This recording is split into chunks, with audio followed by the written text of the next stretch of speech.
Good morning students. Today I am here and I have brought chapter number 4 of your English textbook which is belong to the class 7.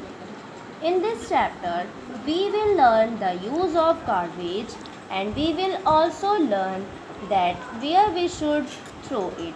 So let's read without any delay.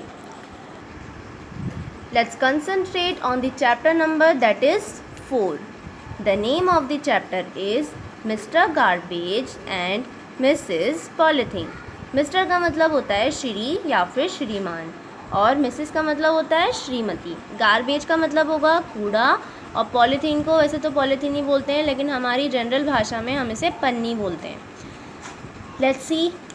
A girl was talking to a heap of garbage. Heap कहते हैं ढेर को। एक लड़की है जो बात कर रही है कूड़े के ढेर से। गार्बेज का मतलब कूड़ा और हीप का मतलब ढेर। टॉकिंग का मतलब बात कर रही है। A girl was talking to a heap of garbage. लड़की कूड़े के ढेर से बात कर रही है। गर्ल।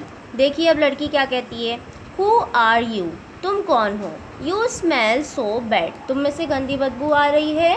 आई मे फेल सिक। मैं बीमार पड़ जाऊंगी। Mister garbage. श्री गार्बेज क्या बोलते हैं। I am mister garbage. मैं कूड़ा हूँ, मतलब मैं मिस्टर कूड़ा हूँ, मिस्टर गार्बेज हूँ। I am found everywhere. Found का मतलब पाया जाना, एवरीवेयर मतलब हर जगह। मैं हर जगह पाया जाता हूँ।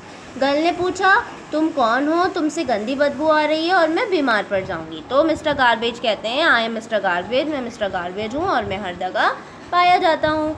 गर्ल कहती है यू लुक सो अगली। अगली का मतलब होता है बदसूरत। लुक का मतलब दिखते हो। तुम बहुत बदसूरत दिखते हो। What are you made of. तुम किस चीज़ से बने हुए हो। Mister garbage. मिस्टर गार्बेज कहते हैं I am made of vegetable peels. Peels का मतलब होता है छिलके। मैं बना हुआ हूँ वेजिटेबल्स के छिलकों से। Old and torn clothes. Torn clothes का मतलब होता है फटे हुए कपड़े और फटे हुए कपड़ों से बना हुआ हूँ। शूज़ से बना हुआ हूँ, यूटेंसिल से बना हुआ हूँ, पेपर से बना हुआ हूँ एंड एनीथिंग यूजलेस। और जो भी चीज़ यूजलेस है, किसी काम की नहीं है। यूजलेस का मतलब किसी काम की ना होना। That you throw away. जो तुम फेंक देते हो। गार्बेज ने कहा कि मैं सब्जियों के छिलकों से बना हुआ हूँ, फटे पुराने कपड़ों से बना हुआ हूँ, शूज़ से बना हुआ हूँ और हर उस चीज़ से बना हुआ हूँ जो तुम फेंक देते हो बेकार समझ के। गर्ल कहती है where do you live mister garbage. Live का मतलब होता है रहना। मिस्टर गार्बेज से लड़की कहती है कि तुम कहाँ रहते हो। Mister garbage. Dustbin is my home. Dustbin हम सबके घर पे अवेलेबल होता है जिसके अंदर हम कूड़ा फेंकते हैं, जिसको हम कूड़ेदान बोलते हैं हिंदी में। Dustbin is my home. Mister garbage कहते हैं कि डस्टबिन जो है वो मेरा घर है। You can also put me in a pit and cover it. तुम मुझे गड्ढे में डाल सकती हो और उसको ढक सकती हो। पिट का मतलब होता है गड्ढा और कवर मतलब उसको ढकना। कवर मतलब ढकना। तुम मुझे गड्ढे में डालकर उसे ढक सकती हो। गर्ल कहती है देन तब। Where why are you here. कहती है तब तुम यहाँ क्यों हो। जब कूड़े ने कहा कि मेरा घर डस्टबिन है तो लड़की ने उसे कहीं और पाया, तो अब लड़की उससे पूछ रही है तो तुम यहाँ पर क्यों हो। Mister garbage. I am here because people through me. मैं यहाँ हूँ क्योंकि लोगों ने मुझे यहाँ पे फेंक दिया है।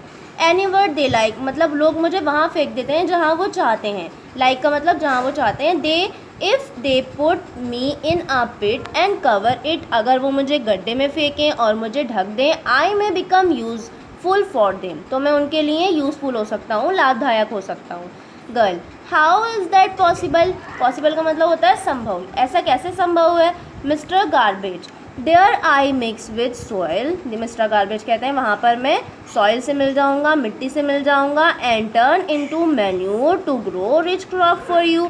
मैन्योर का मतलब होता है खाद। मैं खाद में बदल जाऊँगा और अच्छी फसल उनके लिए पैदा करूँगा। गर्ल कहती है दैट्स गुड। ये अच्छी बात है। But who is that. लेकिन वो कौन है। Mister garbage. मिस्टर गार्बेज कहते हैं शी इज़ मिसेस पॉलीथीन। ये मिसेस पॉलीथीन है। अब गर्ल कहती है Mrs polythene she is look so pretty. ये मिसेस पॉलीथीन है, ये बहुत अच्छी दिख रही हैं। लुक्स का मतलब दिख रही हैं, प्रिटी मतलब अच्छा या सुंदर, सुंदर दिख रही हैं। Mister garbage. मिस्टर गार्बेज कहते हैं डियर चाइल्ड। प्यारी बच्ची। No doubt she is very pretty. बिना किसी शक के ये क्या है, अच्छी दिखती हैं। डाउट का मतलब होता है शक। And useful. और यूज़फुल दिखती हैं, लाभदायक दिखती हैं। But do you know animal die, लेकिन तुम्हें पता है कि एनिमल जो हैं डाई हो जाते हैं, डाई मतलब मर जाते हैं। If they swallow it, swallow का मतलब होता है निगल जाना, अगर वो उसे निगल लें। She is the most dangerous enemy of man, ये इंसान की सबसे ज़्यादा खतरनाक दुश्मन है। गर्ल बोलती है इन वॉट वे, किस तरीके से। मिस्टर गार्बेज कहते हैं because she is made of plastic, ये प्लास्टिक की बनी होती हैं। As I told you I can mix with soil, as I told मतलब जैसे मैंने तुम्हें कहा कि मैं मिट्टी के साथ मिल जाता हूँ, मिक्स का मतलब मिलना, but plastic never mixes with soil, लेकिन प्लास्टिक कभी भी मिट्टी में नहीं मिलता। It's remain in the soil for the long time, और लंबे समय तक ये मिट्टी के अंदर बाकी रहता है। अगर आप प्लास्टिक को मिट्टी के अंदर दबा दें, अगर आप सालों बाद भी उसको गड्ढा खोदेंगे या मिट्टी में से उसको निकालेंगे तो एज इट इज़ ही होगा, जैसे आपने दफनाया उसको वो इसी तरीके से होगा। गर्ल फॉर हाउ लॉन्ग, कितने समय तक। मिस्टर गार्बेज कहता है ऑलमोस्ट फॉर एवर, लगभग हमेशा। गर्ल कहती है but mister garbage plastic is everywhere, कि प्लास्टिक जो है हर जगह है। We use so many thing made of plastic like toys, हम काफ़ी चीज़ें प्लास्टिक की बनी हुई यूज़ करते हैं। टॉयज़ यूज़ करते हैं, कंटेनर यूज़ करते हैं, कंप्यूटर यूज़ करते हैं, क्लॉथ्स यूज़ करते हैं, बैग यूज़ करते हैं, इसी और बहुत सारी चीज़ें। मिस्टर गार्बेज कहता है यू आर राइट, तुम सही हो। People use it because plastic can be moulded into any shape, लोग क्या है प्लास्टिक को यूज़ करते हैं क्योंकि प्लास्टिक हर शेप में मुड़ जाता है। And it does not break easily, और ये आसानी से नहीं टूटता। ब्रेक का मतलब होता है टूटना। बट रिमेंबर, लेकिन याद रखो, it is not good for the environment, ये पर्यावरण के लिए अच्छा नहीं है। गर्ल कहती है ओके आई विल रिमेंबर, मैं याद रखूँगी। रिमेंबर का मतलब होता है याद रखना। This and also ask my family and neighbour to stop using plastic, मैं अपने नेबर से कहूँगी, नेबर मतलब पड़ोसी से, फैमिली से कहूँगी कि इस प्लास्टिक का यूज़ बंद कर दें। Mister garbage good, then our earth will be a clean and a healthy place to live it, अगर प्लास्टिक का यूज़ जो है वो बंद हो जाएगा तो हमारी अर्थ क्या हो जाएगी, क्लीन हो जाएगी, और रहने के लिए एक हेल्दी प्लेस बन जाएगी। बच्चों, आज हमने मिस्टर गार्बेज और मिसेस पॉलीथीन के बारे में पढ़ा। ये चैप्टर आई होप आपको समझ में आ गया हो, और अगर आपको किसी भी नेक्स्ट टॉपिक पे वीडियो चाहिए तो प्लीज़ मुझे कमेंट करें and like share subscribe. Thank